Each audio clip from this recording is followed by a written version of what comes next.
Stellantis, brightening of the FCA and PSA stars. The latest in a series of automaker tie-ups for the former Chrysler Corporation looks to be the biggest and brightest. Chrysler's ups and downs led it to the purchase of American Motors in 1987, a merger with Daimler-Benz in 1998, and a merger with Fiat in 2014. That final merger positioned Fiat Chrysler Automobiles as a global automaker, but a larger footprint was always desired. Under the direction of the late Sergio Marchionne, FCA combined platforms and opened new niches within existing markets. Sharing European commercial vans with America's Ram brand has helped fuel the brand's growth. Adding crossovers to Jeep opened new markets to the legendary brand and expanded it to over 1 million units of sales. However, growth has been limited, for the most part, to North and South America. FCA needed a partner to fill in the holes. The Renault-Nissan alliance was the first to discuss a tie-up with FCA. However, issues on the Nissan side halted negotiations. As soon as talks ended, Groupe PSA stepped in to discuss merging with FCA. PSA, through its Peugeot, Citroen, and DS brands, holds a significant portion of the European market and a small but substantial share of the market in China. PSA's lineup is car-heavy and specializes in models larger than Fiat's most popular offerings. FCA brings modern rear-wheel drive products, as well as luxury brands Alfa Romeo and Maserati, positioned well above anything in PSA's lineup. On the commercial side, the two companies already work jointly on large vans. Developed together, the Fiat Ducato, Ram ProMaster, and Citroen Relay Peugeot Boxer share a significant number of components and can be produced on the same assembly lines. Some overlap between the two automakers does exist, but the biggest benefits of the alliance are their vast areas of complementary talents. Immediately, the combined group would become one of the world's largest automakers. In time, the potential of combined platforms, engines, and transmissions will likely save billions of dollars and provide additional models around the world where they are needed. North America is FCA's focus, and PSA has long planned a return. Buyers in the region, especially in the United States, demand more truck and truck-like models, giving rise to crossovers and pickups. FCA dropped much of its car lineup years ago, keeping just the fleet-oriented Charger, Sporty Challenger, and Specialty Chrysler 300, all produced on the same rear-wheel drive platform. A number of FCA crossovers are based on unibody front-wheel drive platforms developed on the European side of the automaker. Most of the remaining lineup covers large utilities and trucks developed on North American longitudinal engine platforms and are the source of the automaker's profits.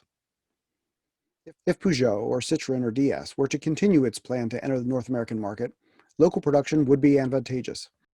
Most of FCA's plants in the United States and Mexico are operating at high utilization rates. Plants in Windsor and Bromley have additional space for new product and could support assembly of new vehicles. FCA currently markets 7 brand names in the region, far more than necessary to support the planned volumes.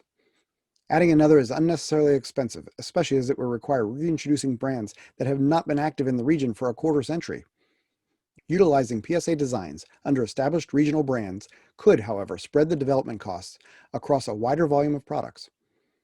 Models that could fill such a space include the 4.7-meter DS7 Crossback, or the similarly sized Peugeot 5008, and marketed as a replacement for the aging Dodge Journey crossover.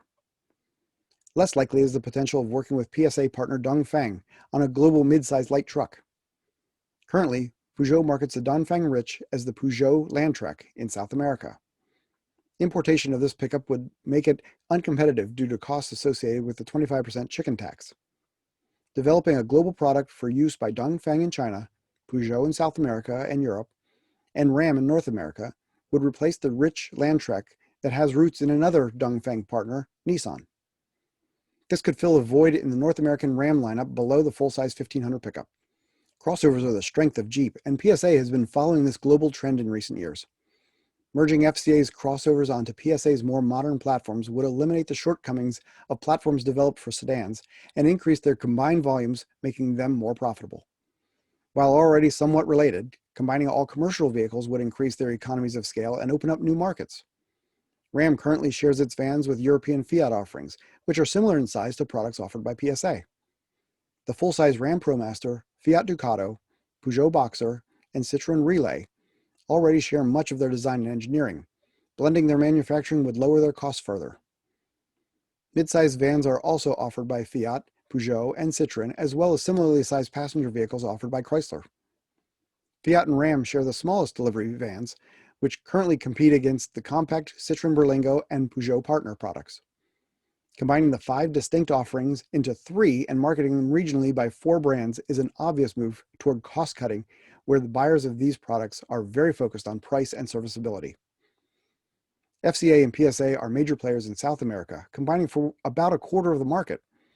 Utilizing PSA's larger platforms and Fiat's smaller economical architectures would provide each brand access to a wider range of locally suited vehicles. Combining manufacturing facilities could allow plants to shift to in-demand products on the fly. Fiat currently markets a range of small cars and trucks tailored to South American buyers. Peugeot's smallest 208 is similar in size to Fiat's largest hatchback, the Argo. By providing small products for Peugeot and larger models to Fiat, greater economies of scale would allow the combined effort to better compete with Volkswagen. At 14.4% of the market, Groupe PSA sits second place in Europe, well behind Volkswagen's 25.3% share and just ahead of Renault-Nissan's 13.7%. FCA has slipped from 7th place in 2019 to 8th place this year, holding just 5.7% of the market. Adding PSA and FCA, the combined entity puts some distance between it and 3rd place, giving it 1/5 of the market. Despite terrible market conditions, Peugeot, PSA's top-selling brand, has pulled into 3rd place from 5th last year, passing Mercedes-Benz and Ford. FCA's top brand, Fiat, remains in 11th place overall, just behind Groupe PSA's sliding Opel-Vauxhall brands. Groupe PSA took over Opel-Vauxhall from General Motors in 2017. On the product side, Opel-Vauxhall is gradually shifting to PSA platforms from legacy GM-based structures, and the brands remain significant players in the market, especially in their home regions of Germany and the United Kingdom. The treatment of this acquisition is a harbinger of how the combined FCA-PSA could handle more coverage across the continent. Blending the smaller players of Fiat and Opel-Vauxhall could give the sales arm a wider range of product while still focusing on the countries where they do best. Reorganizing the sales groups could make the combined unit bigger than the sum of its parts. Outside of the 4 home countries, Opel and Fiat could be marketed together across most of the parts of Europe.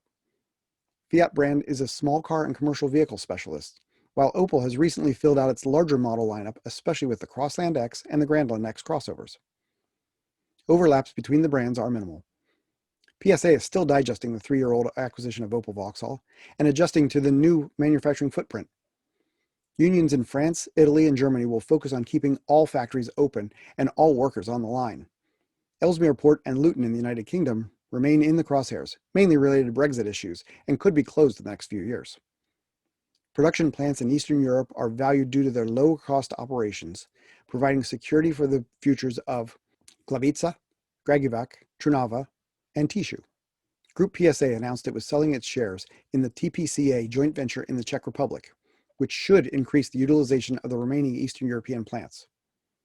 Both partners have joint ventures in China and expect to develop them further in the coming years, even though both are well past their most successful years.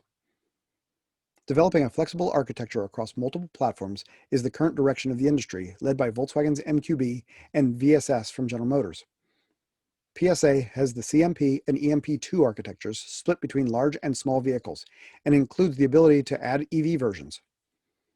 Nearly 74% of PSA vehicles will be based on these 2 architectures in 2021, and over 99% will be included by 2027. FCA, on the other hand, is a bit behind the curve on developing a global architecture. The automaker's 2 largest platforms, SUSW and CUSW, will make up just 1/3 of the company's output in 2021. Joining forces with PSA will bring FCA's cars and crossovers up to speed faster than developing their own new architecture.